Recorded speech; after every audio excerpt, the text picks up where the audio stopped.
This is the magicvideoblog.com. Number seven is obviously practice. You need to put the time into practice. You need to find the time.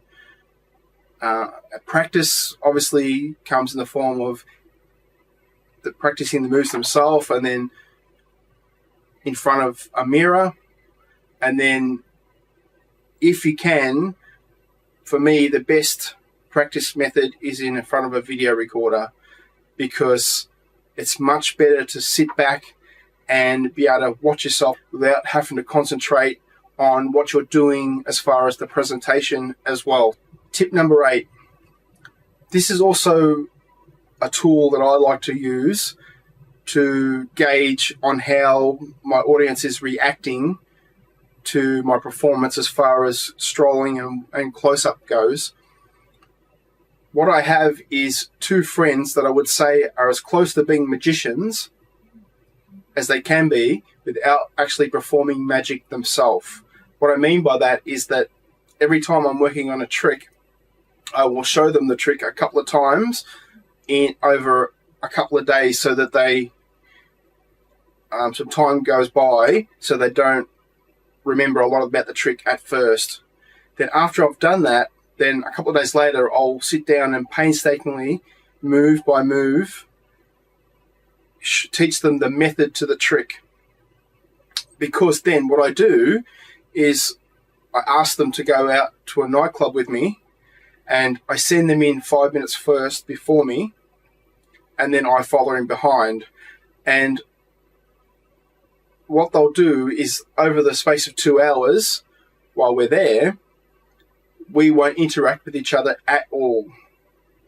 Because the same process that takes place when you perform magic for someone, and that moment of excitement and wanting to share that with other people that are around them, works perfectly in this situation. Because if my friends are standing around while I'm performing the effect for a person, then after I finish, there's that moment of excitement and the situation where the magic gives everybody the same experience, so they all feel comfortable to want to interact with each other. So my friends take use of that moment, and they interact with the spectator, because you'll find that if you have a friend, it's very easy for someone to interact with someone directly after you've performed a trick. There's just something about that moment that breaks down the barrier. Not only breaks the ice for you as the performer, but breaks the ice as far as an approach for other people that were standing around watching the trick, the same as what they were, to go, "Oh, did you see that?" And then strike up a conversation for a couple of minutes and throw the questions towards them and get the feedback that way. Tip number 9. So I want to learn presentational skills. Is there somewhere or books I can go and get in order to learn presentation as far as magic goes? Well, there is. In actual fact, there's, in my opinion, 4 really good ones. The first one is Absolute Magic by Darren Brown.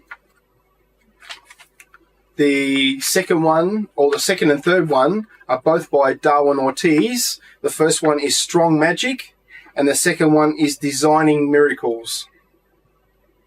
And the fourth book is Maximum Entertainment by Ken Weber. If you want to work on some presentational skills, perfect reading, go and get one of those or all of those 4 books. Tip number 10. Here are some of the suggestions on books and DVDs that I would recommend when you're first starting in magic.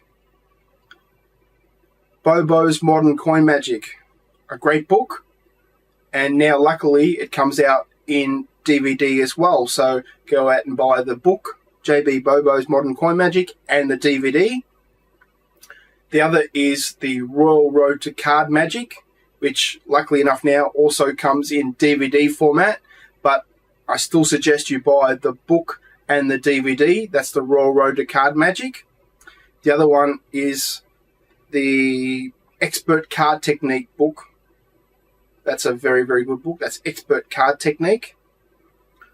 Then now when we come into DVDs, as far as cards go, I believe the perfect introductory card DVDs are Michael Amar's Easy to Master Card Miracles. And also, as far as coins go, his Easy to Master Money Miracle. Then for coins, David Roth's Expert Coin Magic Made Easy.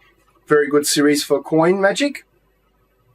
Then you have the books, Mark Wilson's Complete Course in Magic and the Joshua J. Complete Course in Magic. So those books are perfect, and DVDs. What I'll do, if you go to the forum topic for this video, I will relist all the book names so that you can go and hunt them down and take a look. Tip number 11. Now that you're ready to perform for a paid audience or a paid gig, still take a moment to find somewhere where you can perform for free. A nursing home, or maybe the local library has a room that you can offer them to advertise that you're going to put on a show and lure the people there and put on a performance, free performance that way. But it gives you the experience of what it would be like in that situation if you're getting paid for it. I think it's really good to get your first couple of gigs under your belt. You're going to need to treat it as if that it was of extreme importance, but in the back of your mind, you know that there's always that little bit of room to make a mistake. Tip number 11, the rules. Magic has guidelines that you should follow. If you're fair income and you want to be respected, there's certain rules that you should follow in order to feel that you're doing the right by magic anyway. The obvious one is, you've got to be able to keep the secret. Without the secret, there is no magic.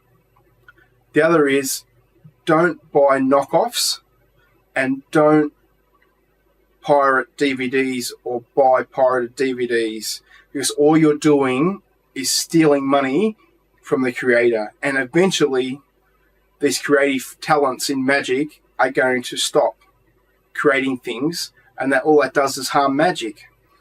If you're going to watch a magician perform, whether it be stage, whether it be at a restaurant, if that's their performance area, if that's their place of work, don't sit at a table at a restaurant and pull the cards out and start doing magic.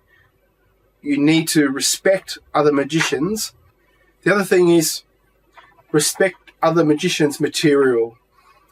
If you see a magician performing something and it's not yours to perform, so it hasn't been lectured or hasn't been put out on DVD or in a book, then that's not your material to perform.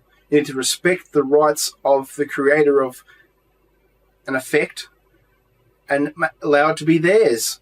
It's not yours to perform unless you have the permission to perform it. Well, that's it for this episode. I hope you found the information useful, and make sure you register to the YouTube channel and register to the website in order to get access to all the other bits and pieces.